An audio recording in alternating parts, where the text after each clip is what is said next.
দারুণ একটা পিঠা রেসিপি নিয়ে হাজির হয়ে গেলাম। রাশিদাস কিচেনে সবাইকে ওয়েলকাম। আজকে যে পিঠাটা দেখাচ্ছি, এই পিঠাটা শীতের দিন আমার বাসায় খুব বেশি খাওয়া হয়। তার কারণ এই পিঠাটা খেতে সবাই বেশি পছন্দ করে। খেতে যেমন সুস্বাদু হয়, দেখতেও মাশাআল্লাহ অনেক বেশি সুন্দর।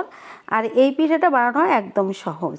তাহলে চলো এই রেসিপি কীভাবে বানাই, নতুন রেসিপিটা।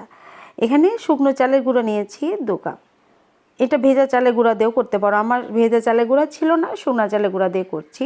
আর এখানে 2 টেবিল চামচ ঘি আর সামান্য লবণ দিয়ে সুন্দর করে চালের গুঁড়াটা ময়ান করে নিতে হবে। আর এই মানে পিঠাটার বানানোর রেসিপিও কিন্তু অন্যরকম। এ পর্যন্ত এই রেসিপিটা কিন্তু এক মানে কেউ দেখাতে পারেনি ইউটিউবে, আমি সর্বপ্রথম। তারপর এই যে দেখো, এটা ছানা চালের গুঁড়ার সাথে এরকমভাবে রেসিপি কখনো খেয়েছো? না খেয়ে থাকলে কিন্তু বানিয়ে খেয়ে দেখতে পারো। ছানা দিয়ে সুন্দর করে, ছানাটা প্রথমে 1 কেজি দুধ থেকে ছানাটা বের করে আমি একটু ব্লেন্ডারে একটু মসৃণ করে নিয়েছি।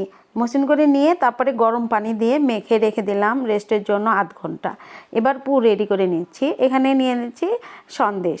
আর এই সন্দেশ কিন্তু এই শীতের সিজনে তোমার খেজুরের গুড়ের সন্দেশগুলো পাওয়া যায়, ওটাতে দিলে আর বেশি মজা হয়। যেহেতু আমার এটাই ঘরে ছিল, আমি এটাই দিয়েছি। সন্দেশ নিয়েছি আর এখানে যে খেজুরটা ভিজিয়ে রেখেছিলাম 2 ঘন্টা পানির মধ্যে ভিজিয়ে রেখেছিলাম, বিচিটা ফেলে দিয়ে তারপর একটু নিয়ে নিলাম। এখানে 10 থেকে 12টা খেজুর আছে। আর এই যে খেজুরের গুড়, এটা খেজুরের গুড় নিয়েছি। এটা মানে দানাদার ঝোলা আটা নিয়েছি।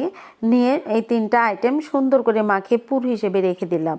এবার হাতে একটু কর্নফ্লাওয়ার নিয়ে এই যে আধ ঘন্টা পর দেখো যে আবার একটু মসৃণ করে মেখে নিয়ে এখন এই যে বানাবো পিঠাগুলো দেখতে যেরকম সুন্দর, খেতে মাশাআল্লাহ এত বেশি টেস্টি। এই পিঠা হয়তো আগে কখনো খাওনি, না খেয়ে থাকলে বানিয়ে খেয়ে দেখবে যে কতটা মজা হয় এই পিঠাটা। তারপরে যে ভিতরে স্টাফিংটা দিয়ে দিলাম, দিয়ে এবার দেখো যে আমরা যেরকম দোল্লা পিঠা বানাই বা দইলা পিঠা বানাই